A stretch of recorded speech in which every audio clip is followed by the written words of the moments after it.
Mumtaz Begum escaped with her 3 children across the border from Myanmar into Bangladesh at the end of December. They've joined the more than 650,000 refugees who fled a military crackdown on the Rohingya in Rakhine State in western Myanmar. She says her husband was killed as they tried to flee.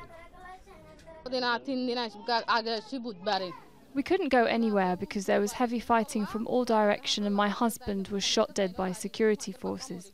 There are very few people who still remain here. They try to go to the forest and river for fishing, but the military does not allow them. They say you can't go there anymore and you can't harvest the paddies either. So people are not able to work. The Myanmar military tells us you are not Rohingya and there is no Rohingya in our country. Go to the country where there are Rohingyas. Western governments, including the US, have called the crackdown on the predominantly Muslim Rohingya ethnic cleansing. But Myanmar has denied access to any independent investigation in Rakhine State. The Rohingya have suffered decades of persecution and violence. They were stripped of their citizenship in what was then Burma 35 years ago. The Myanmar government considers them illegal immigrants from Bangladesh, and evidence of the brutality they have suffered in recent months is shocking. The charity Doctors Without Borders says at least 6,700 Rohingya were killed by the Myanmar security forces between the end of August and late September. It says at least 730 Rohingya children younger than 5 years old were among those killed, mostly shot dead.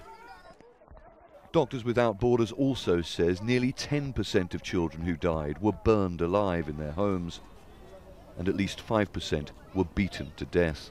Human Rights Watch and aid organisations working in these camps in neighbouring Bangladesh say Myanmar soldiers gang-raped women and young girls.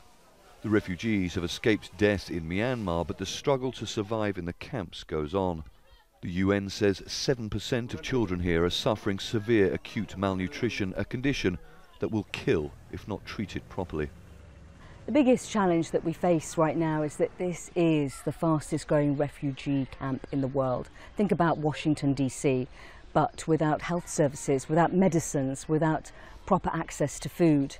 We know from recent studies that 80% of new arrivals need food assistance. There have been outbreaks of communicable diseases, including measles and diphtheria, in the camps. Aid organisations estimate around 70% of the wells are contaminated with faecal matter. The governments of Bangladesh and Myanmar say they will proceed with a voluntary repatriation scheme in the coming weeks. Mumtaz says she will never take her children back to Myanmar until the government at least recognise them as Rohingya, until it guarantees them the same rights and security as citizens of the country they and hundreds of thousands of other Rohingya refugees were born in and call home. Charles Stratford, Al Jazeera.